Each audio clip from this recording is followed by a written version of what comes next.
सारे नबियों की सबसे बड़ी मेहनत, सबसे बड़ी ताकत इसी चीज पर खर्च हुई कि इन्ना लिहाज़ल खल्क खालिक, इस कायनात का एक खालिक है, उसका कोई शरीक नहीं, उसका कोई सानी नहीं, वो तन्हे तन्हा बादशाह है, वो वहदहु ला शरीक है।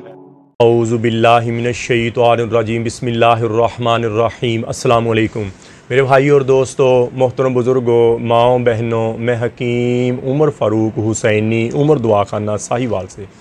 मेरे भाई और दोस्तों, अक्सर जोड़े शादी को 4-4 साल हो गए, शादी को 3-3 साल हो गए, शादी को 8-10-12 साल हो गए और औलाद नहीं हो रही, हमल नहीं ठहरा। इधर औरत भी परेशान है, इधर मर्द भी परेशान है, पूरी फैमिली औरत की भी परेशान है, पूरी फैमिली मर्द की भी परेशान है। हमल हो क्यों नहीं रहा?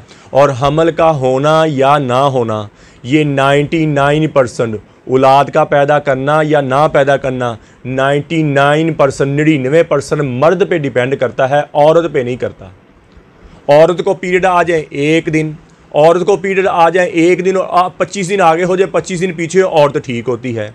और मर्द का भी कोई इतना मसला नहीं होता, लेकिन जरासीम 3% भी ये हमल ठहरेगा। लेकिन अक्सर मर्दों में तेज़ाबियत मनी के अंदर आना शुरू हो जाती है, लिक्विड के अंदर 5 सेल, मनी के अंदर 5 सेल आना शुरू हो जाते हैं, जो मनी के साथ ही मर्द में से निकलते हैं। और निकलते ही मर्द को पहले जरासीमों को मारते हैं, बाद में औरत के अंडों को मार देते हैं। कई दफ़ा मर्द भी ठीक होता है, कई दफ़ा औरत भी ठीक होती है, लेकिन हमल नहीं ठहर रहा। दोनों घर और शर्माते हुए इलाज नहीं करवाते, सारी ज़िंदगी गुजर जाती है, बेऔलादी में गुजार देते हैं। तो मेरे भाई और दोस्तों, और फिर मर्दों को पता नहीं होता हमने खाना क्या है। मेडिकल में इसका इलाज नहीं है, मेडिकल में अंदर से निकालने वाली दवाइयां हैं। वाहद हिकमत है जो आपके अंदर जड़ी बूटी से बनी दवाई जो दोबारा पैदा करेगी। कितने मेरे पास मरीज़ आए, कितने मेरे पास मरीज़ है जो 80% थे, मेडिकल की दवाई खा के वो ज़ीरो हो गए, ज़ीरो। अब मर्दों को ये नहीं पता कि मैंने खाना क्या, हिकमत में से कौन सी दवाई खानी है। हमारी जो हमल ठहराने वाली दवाइयाँ हैं, उनमें से मैं आपको बताता हूँ। मुझे अपने अल्लाह पे 100% नहीं 101% यकीन का, दवाई के दौरान ही आपके घर में शहावत भी बढ़ेगी, टैमो भी बढ़ेगी, जरासीम भी ऊपर होएंगे, और 5 साल भी, तो दवाई के दौरान ही आपके घर में खुशी आ जाएगी। उनमें से कौन से कोर्स है? जब औलाद नहीं होती ना, तो बंदा कमज़ोर ही होता है, समझ लें, कमज़ोर ही होता है। कमज़ोरी की वजह से 5 साल आना शुरू होगी, खट्टियाँ चीज़ें खाते हैं, कढ़ाइयाँ शराइयाँ, ऐसी चीज़ों से 5 साल आना शुरू हो जाती है। उनके लिए 50 दिन का कोर्स है। ये मर्द औरत को दोनों को दवाई खानी पड़नी है, ताकि औरत का लकोरिया वगैरह ख़त्म हो जाए और उसके अंडे बहुत ज़्यादा बने, अंडे रिलीज़ हों, दवाई के दौरान हमल ठहर जाए। अगर मर्द का जरासीम कमज़ोर भी है, उसको पिक करे और हमल ठहर जाए। तो उनके लिए 50 दिन का कोर्स है, या कस्तूरी मजून ज़ाफ़रानी कैप्सूल है, या हमारा शहनशाही कोर्स है, जिसमें जरासीम बढ़ाने की बहुत बड़ी मकदार है। उससे जरासीम बहुत ऊपर चल जाएंगे और 5 साल ख़त्म हो जाएगी। इन तीनों ही कोर्स जो मैंने बताए हैं, शहावत बढ़ाने के लिए भी सबसे ऊपर है, स्पर्म जरासीम बढ़ाने के लिए भी सबसे ऊपर है। पहले दिन से ये तीनों दवाइयाँ कोई भी आप लेंगे, शुरू करेंगे, टेंशन नहीं रहेगी, बोझलपन नहीं रहेगा, थकावट नहीं रहेगी, शहावत बहुत ऊपर चल जाएगी, आपकी टाइमिंग बहुत ऊपर चल जाएगी, दुनिया की रंगीनियाँ वापस आ जाएंगी और जरासीम बहुत ज़्यादा हो जाएंगे, 5 साल ख़त्म हो जाएगी और शहावत भी बढ़ गई, टाइमिंग भी बढ़ गई। और औरत क्या करेगी? औरत मजून निसार ज़ाफ़रानी कैप्सूल खाएगी। 15,000 की जो पैकिंग है 2 महीने की, डबल कैप्सूलों के साथ, एक सिंगल कैप्सूलों के साथ है वो 7,000 की, लेकिन जिसकी औलाद नहीं है वो डबल कैप्सूलों के साथ खाए। और मर्द औरत दोनों इकट्ठे शुरू करें, इनमें से कोई कोर्स शुरू कर ले। अगर ज़्यादा ही कमज़ोर है तो फिर कस्तूरी मजून ज़ाफ़रानी कैप्सूल ले ले, उम्र भी ज़्यादा, शुगर भी है, या शहनशाही कोर्स करे, शुगर भी है, उम्र भी ज़्यादा, लेकिन औलाद लेना चाहता है, फिर शहनशाही कोर्स कर ले, ठीक है। अगर उम्र 35-40 साल के करीब है, 50, फिर वो 50 दिन का कोर्स ले ले। ये नहीं है कि 30 साल वाला शहनशाही कोर्स नहीं खा सकता, वो भी खा सकता है, उतना ज़्यादा जल्दी स्ट्रॉन्ग हो जाएगा, उतना ज़्यादा जल्दी स्ट्रॉन्ग हो जाएगा। लेकिन अगर बिल्कुल ही वीक हो गए, 1% है, बिल्कुल ही वीक हो गए, फिर शहनशाही, वरना ये तीनों ही कोर्स ऊपर है, तीनों ही कोर्स ऊपर है औलाद के लिए। और औरत इधर मजून निसार ज़ाफ़रानी कैप्सूल खाएगी, उससे उसके अंडे बहुत ज़्यादा बनेंगे, अंडे रिलीज़ होएंगे, और इधर मर्द का अगर कमज़ोर जरासीम है उसको पिक कर लेंगे और हमल ठहर जाएगा। इतनी मुजर्रब दवाई है, और मुझे अपने अल्लाह पे 100% नहीं 101% यकीन, और ऐसा ही होता है, दवाई के दौरान ही हमल ठहर जाता है। तो ये जरासीमों के लिए, और बगैर साइड इफेक्ट, इसमें कोई केमिकल नहीं, कोई नशा नहीं, कोई स्टीरॉइड नहीं, किसी किस्म का कुछ नहीं है इसमें। और अंदर आपके वैसे माँ के दूध के साथ ग्रोथ होती है, अच्छी ग़िज़ा के साथ आपकी ग्रोथ होती है, इससे आपकी ग्रोथ होना शुरू हो जाएगी और अंदरूनी तौर पर आप वैसे भी स्ट्रॉन्ग हो जाएंगे, औरत भी स्ट्रॉन्ग हो जाएगी। पेट बड़ा हुआ, कोई जिस्म स्याहियाँ दाने हैं और पीरियड आगे पीछे हो रहे हैं, वो उसके ठीक हो जाएंगे। लकोरिया भी हो तो औरत को औलाद होती है। हमारा आलमिया ये है, हमारा माशरा सारा नज़ला औरत बेचारी पे गुजारते हैं, जो अपने भाई को छोड़ के आती है, अपनी माँ बाप को छोड़ के आई, अपना बचपन, वो गलियाँ, वो चुबारे, वो कूचे छोड़ के आ गई, सारा नज़ला भी उस पर गुजराते हैं। सूखी दी तो सूखी खा ली, सूखी दी तो प्यार किया ना किया, उसने ज़िंदगी सारी तेरे नाम लगा दी। और हमारा माशरा ऐसा है, ससुराली माशरा ऐसा है, सारा नज़ला औरत पे गिला दे, ये तू ही नहीं सही। तो हालांकि मैं आपको ईमानदारी से बता रहा हूँ, औलाद का पैदा करना 99% मर्द पे डिपेंड करता है। और ये बातें कर करके उसको ज़हनी डिप्रेशन आप देते हो, जो होना है वो भी नहीं होता उसको। मुर्गी अंडे देती है, उसकी जगह चेंज कर दो या उसको डरा दो, शोर वाली जगह पे वो अंडे देने छोड़ देगी। औरत का भी यही हिसाब है। औरत के अंदर अंडों का निज़ाम हो तो उसको टेंशन ज़हनी टॉर्चर करेंगे आप, उसके अंडे नहीं बनेंगे, उसके अंडे रिलीज नहीं होंगे, हमल ही ठहरेगा। हालांकि कसूर मर्द का, औलाद का पैदा करना या ना पैदा मर्द का कसूर है, ठीक है। और औरत को टेंशन दे के जो होना होता है वो भी ऐसे ना करें, ऐसे ना करें। मैं आपके आगे हाथ जोड़ता हूँ, वो भी किसी की बेटी है, वो भी किसी की बहन है, सारा कुंबा छोड़ के, सारा कबीला अपना छोड़ के, सारा खानदान छोड़ के तेरे घर में आ गई, वो तेरे घर में और तेरी खिदमत में लग गई, झाड़ू दे, रोटी पका, सुबह उठ, सारी खिदमत तेरी करना शुरू कर दी। अगर औलाद नहीं हो रही तो टेंशन वाली तो बात ही कोई नहीं है। 1% डेड भी हो जाए ना, डेड औलाद का ना पता किस पर, जिस पर कांटा लग, अल्लाह की तरफ से जिस बंदे में जरासीम, उसके औलाद नहीं होगी। वरना जिसके थे डेड, जीरो हो गए, नील हो गए, वो भी जिंदा हो गए, औलाद होगी। ऐसे ही होता है अल्हम्दुलिल्लाह। लेकिन औरत पे नजर करा रहे, किसी बेटी बहन को ऐसे टॉर्च ना करें। सास अपनी बेटी होगी तो कहे मेरा जवाई नहीं थे इसलिए औलाद नहीं हो रही, मेरे जवाई में मसला है, मेरे जवाई का मसला है, मेरी और बेटी तो ठीक है। अगर बहू है, किसी की बेटी घर है, फिर कहती ये मेरी बहू नहीं ठीक, मेरा बेटा ठीक है। खुद की बेटी है, औलाद नहीं हो रही, कहेगी मेरा जवाई नहीं ठीक, मेरा दामाद नहीं ठीक, इसमें मसला है। अपनी बेटी के औलाद नहीं हो रही तो फिर कहेगी मेरा दामाद नहीं ठीक। अगर अपनी बेटी के नहीं हो रही औलाद, फिर दामाद का कहेगी। अगर अपनी बहू है फिर कहेगी मेरा बेटा ठीक है, मेरी बहू नहीं ठीक। तो मेरे ऐसे ना करें, ऐसे ना करें। औलाद अल्लाह के खजानों में है, बेटे देता, किसी को बेटियां देता, किसी को कुछ नहीं देता। तो मेरे भाइयों, मसले भाई तो बात ही कोई नहीं है। ये तीनों कोर्स मैंने बताए।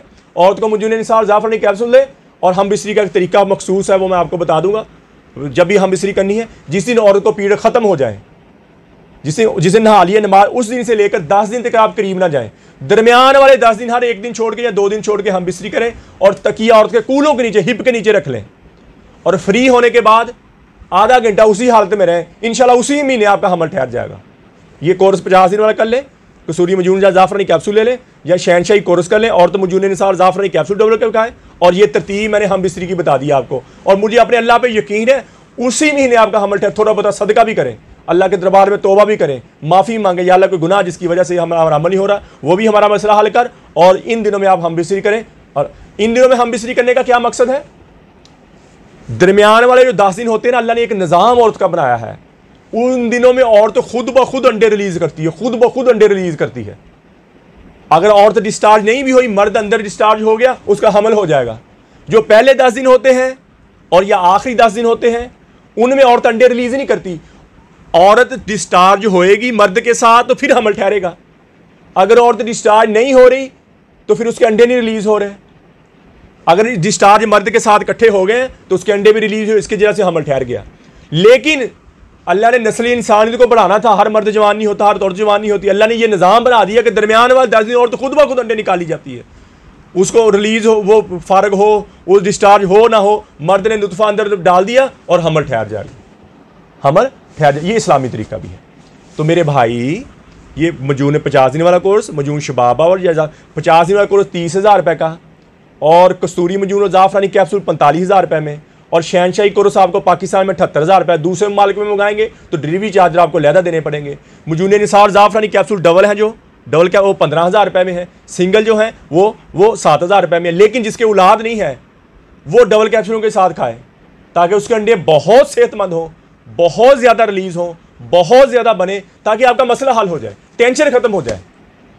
तो किसी मेरे भाई ने मंगवानी हो तो मेरा कॉल व्हाट्सअप नंबर ऊपर आ रहा है, मुझे कॉल करें, व्हाट्सअप करें। TCS के जरिए, लैपट के जरिए, पोस्ट ऑफिस के जरिए दवाई 2 दिन के अंदर आपको आपको मिल जाएगी। कब्ज़ की दवा, हेपेटाइटिस सी की दवा, खारिश की दवा, गुर्दे की दर्द की दवा और जिस्म में दर्द और सुकून की दवा, ये 4 किस्म की 5 किस्म की हमारी दवाइयाँ बिल्कुल फ्री हैं, फीस भी नहीं, किसी भाई बहन को जरूरत हो वही मंगवा सकता है। तो मेरे भाई और दोस्तों, यूट्यूब पर हाफिज़ हकीम उमर फ़ारूक TV लिखें, मेरे चैनल को सब्सक्राइब भी करें, घंटी का बटन भी दबाएं, लाइक शेयर भी करें, ट्विटर, इंस्टाग्राम और फेसबुक पर मुझे फॉलो कर सकते हैं। तो मेरे भाई और दोस्तों, अल्लाह ने हमें इस दुनिया में बहुत थोड़े से वक्त भी भेजा है। हम यहाँ हमेशा नहीं रहने आए, हम तो यहाँ मौत की तैयारी के लिए आए हैं। मौत के राही हैं हम सब, मौत के मुसाफिर हैं। जिसे मरना हो से भी कभी कुछ सूझा, यही तुझको दुन है, रहूँ सबसे आला, वो जीनत निराली, वो फैशन निराला, जिया करता है क्या यूं ही मरने वाला, तुझे पहले बचपन ने बरसों खिलाया, जवानी ने फिर तुझको मजनू बनाया, बुढ़ापे ने फिर आके क्या क्या सताया, अजल तो तेरा कर देगी बिल्कुल सफाया, कब्र के निशाने मिट जाएंगे, जगह जी लगाने की दुनिया नहीं है, ये इबरत की जा है, तमाशा नहीं है, अजल ही ने छोड़ा ना किसरा ना दारा, इसी से सिकंदर सफाते भी हारा,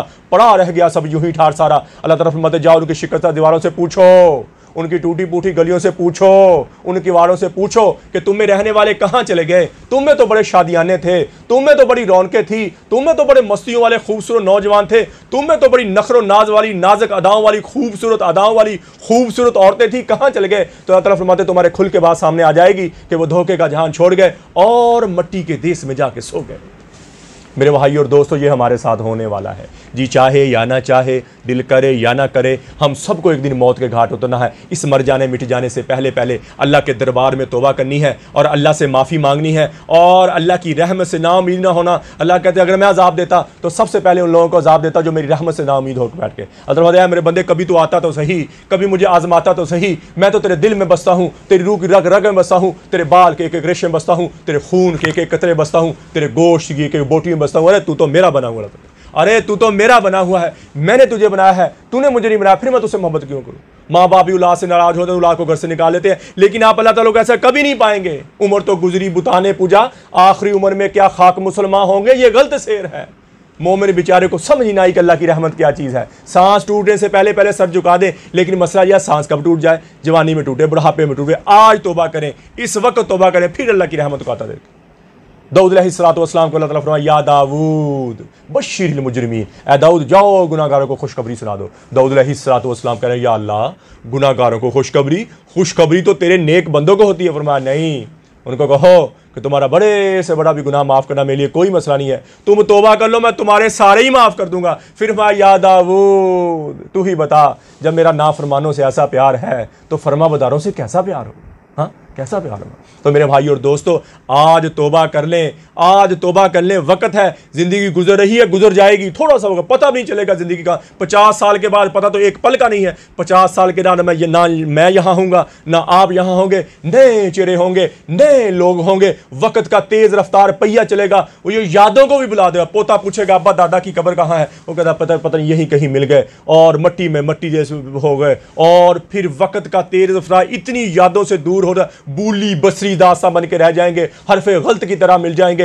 हरफे गलत की तरह हम खत्म हो जाएंगे। तो मेरे भाई और दोस्तों, आज तौबा करें। जितनी जिंदगी अल्लाह की नाफरमानी में गुजरी है, इन आंखों ने गलत देखा है, इन कानों ने गलत सुना है, ये ज़बान गलत बोली है, मैं भी तौबा करता हूँ, आप भी तौबा करें और अल्लाह के अहकामात और नबी पाक सल्लल्लाहु तआला अलैहि वसल्लम के तरीके के मुताबिक ज़िंदगी गुजारें। अल्लाह के अहकामात और नबी पाक सल्लल्लाहु तआला अलैहि वसल्लम के तरीके क्या है? नमाज की पाबंदी हो, कुरान की तिलावत हो। बेहतरीन मुसलमान वो है जिसका ज़बान का बोल मीठा है, बेहतरीन मुसलमान वो है जिसका ज़बान का बोल अच्छा है। मेरे नबी ने फरमाया, मेरे नबी पाक सल्लल्लाहु तआला अलैहि वसल्लम ने फरमाया, बेहतरीन मुसलमान वो है, बेहतरीन इंसान वो है जो अपनी बीवी के साथ अच्छा है। क़यामत वाले दिन सबसे पहले नामा माल में जो तोला जाएगा वो मियाँ बीवी का आपस का तोला जाएगा। सबसे पहले जो हिसाब होगा वो मियाँ बीवी के आपस के अखलाक होंगे। बेहतरीन मुसलमान वो है, बेहतरीन इंसान वो है, बेहतरीन खामद वो है जो अपनी बीवी के साथ अच्छा है, अपने अहलो याल के साथ अच्छा है। तो मेरे भाई और दोस्तों, बेटी बहनों की कदर करें, जो ब्याह के लाए उनकी कदर करें। ससुराली माशरा बहुत जालिम माशरा है, किसी की बेटी बहन की इज्जत का बड़ा ही जालिम माशरा है। उनकी इज्जत करें, उनको प्यार दें। जो सारा कुंबा छोड़ के आ गई है उसको प्यार दें, मोहब्बत दें, उसको उस पर खर्च करना सदके का सवाब है, अपने बच्चों पर खर्च करना सदके का सवाब है। तो मेरे भाई और दोस्तों, अपने माँ बाप की कदर करें और बीवी की मोहब्बत में माँ बाप के गुस्ताख ना हो जाए, माँ बाप की मोहब्बत में बीवी के गुस्ताख ना हो जाए। बराबर लेके चलें। बीवी के हकूक अपनी जगह है, माँ के हकूक अपनी जगह है। तो मेरे भाई और दोस्तों, आज तौबा करें और अल्लाह से अल्लाह की मोहब्बत मांगें, नबी अकरम सल्लल्लाहु ताला अलैहि वसल्लम की मोहब्बत मांगें, अपने माँ बाप की बख्शिश की दुआ करें, अपने लिए हिदायत मांगें, पूरी उम्मत की बख्शिश की दुआ करें, पूरी उम्मत की हिदायत की दुआ करें और अहले बैत की मोहब्बत मांगें और अहले नबी पाक सल्लल्लाहु ताला अलैहि वसल्लम के घराने की मोहब्बत मांगें। दुनिया आखिर के बेड़े पार हो जाएंगे, दुनिया भी बन जाएगी, आखिरत भी बन जाएगी। अहले बैत की मोहब्बत मांगे, इमाम हसन हुसैन की मोहब्बत मांगे, नबी पाक सल्लल्लाहु ताला अलैहि वसल्लम के घराने की मोहब्बत मांगे, अहले बैत की मोहब्बत मांगे। अल्लाह जल्ल शानु मुझे भी आपको भी अमल की तौफीक अता फरमाए। वमा अलैना इल्लल बलागुल मुबीन। अस्सलामु अलैकुम।